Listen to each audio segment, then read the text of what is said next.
ஆசிரியர் தேர்வு வாரியம் நடத்தக்கூடிய ஆசிரியர் தகுதி தேர்வுக்கான அறிவிப்பை இப்போ ரீசெண்டாக டிஆர்பி போர்டு வந்து அப்டேட் கொடுத்தாங்க. டெட் பேப்பர் 1 பேப்பர் 2 நீங்க நிறைய பேர் வந்து அப்ளை பண்ணிருப்பீங்க. அப்படி இருக்கும்போது ஹால் டிக்கெட்டை பார்த்தீங்கன்னா நேற்றைய தினம் டிஆர்பி வெப்சைட்ல வந்து அப்டேட் கொடுத்துருக்காங்க. அப்படி இருக்கும்போது 16ஆம் தேதி அதாவது ஞாயிற்றுக்கிழமை பார்த்தீங்கன்னா இந்த எக்ஸாம் வந்து நடத்த போறாங்க. ஸோ டெட் பேப்பர் 2மே அதுக்கான சிலபஸை பேஸ் பண்ணி சொல்றவங்க சொல்லிக்கிட்டு தான் இருப்பாங்க. நீங்க எதுவுமே பண்ணாம இருக்கிறதுக்கு ஏதாவது ஒரு எக்ஸாம் நீங்க கிளியர் பண்ணி வச்சுக்கிட்டீங்க அப்படின்னா அடுத்து நடக்கக்கூடிய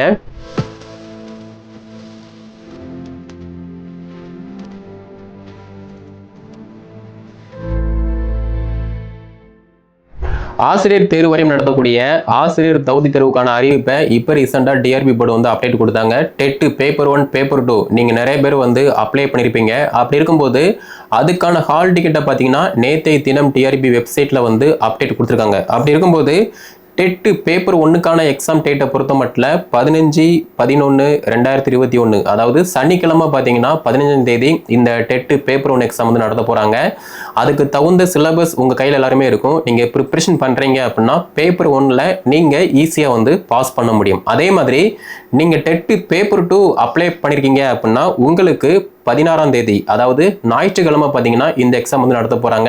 ஸோ டெட் பேப்பர் 2மே அதுக்கான சிலபஸை பேஸ் பண்ணி நீங்கள் படிக்கிங்க, நல்ல டெஸ்ட் ப்ராக்டிஸ் பண்ணியிருக்கீங்க அப்படின்னா ஆசிரியர் தகுதி தேர்வில் நீங்கள் தேர்ச்சி பெற முடியும். ஸோ இந்த ஆசிரியர் தகுதி தேர்வை பொறுத்த மட்டும் நீங்கள் டெட் பேப்பர் 1 பேப்பர் 2 பாஸ் பண்ணி எலிஜிபிள் ஆகிட்டீங்க அப்படின்னா அதுக்கப்புறமா டிஆர்பி போர்டு நியமன தேர்வு வந்து நடத்துவாங்க.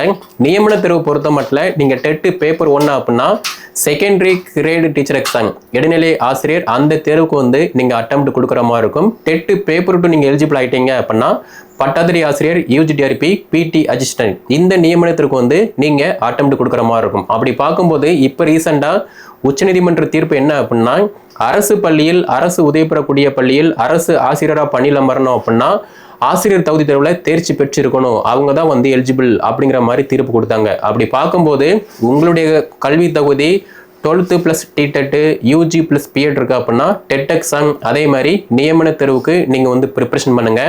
நியமன தேர்வு பொறுத்த மட்டும் நீங்கள் அதுக்கு அட்டெம்ப்ட் கொடுக்கணும் அப்படின்னா ஃபர்ஸ்ட் நீங்கள் டெட் எக்ஸாமில் எலிஜிபிள் இருக்கணும். ஸோ சொல்கிறவங்க சொல்லிக்கிட்டு தான் இருப்பாங்க. நீங்கள் எதுவுமே பண்ணாமல் இருக்கிறதுக்கு ஏதாவது ஒரு எக்ஸாம் நீங்கள் கிளியர் பண்ணி வச்சுக்கிட்டீங்க அப்படின்னா அடுத்து நடக்கக்கூடிய நியமன தேர்வுக்கு உங்களால் அட்டெம்ப்ட் கொடுக்க முடியும். அது மட்டும் இல்லாமல் அடுத்தடுத்து பார்த்தீங்கன்னா இதே டிஆர்பி போர்டு வட்டார கல்வி அலுவலர் தேர்வு அது மட்டும் இல்லாமல் முதுநிலை ஆசிரியர் தேர்வு இந்த மாதிரி பல்வேறு தேர்வை நடத்த போகிறாங்க. அப்படி இருக்கும்போது நீங்கள் யூஜி + பிஎட் பிஜி + பிஎட் படிச்சிருக்கீங்க அப்படின்னா அடுத்தடுத்து வரக்கூடிய தேர்வுக்கு நீங்கள் ப்ரிப்ரேஷன் பண்ணுங்கள். நீங்கள் ப்ரிப்ரேஷன் பண்ணும்போது ஈஸியாக உங்களால் நல்ல மதிப்பெண்கள் எடுத்து ஒரு அரசு பள்ளியில் அரசு முதுகலை ஆசிரியராக வந்து பணியில் அமர முடியும். நீங்கள் படித்தா மட்டும்தான் லைஃப் மாறுமே தவிர படிக்காமல் இருந்தீங்கன்னா லைஃப் மாறாது. ஆசிரியர் தகுதி தேர்வில் நீங்கள் தேர்ச்சி பெற வாழ்த்துக்கள்.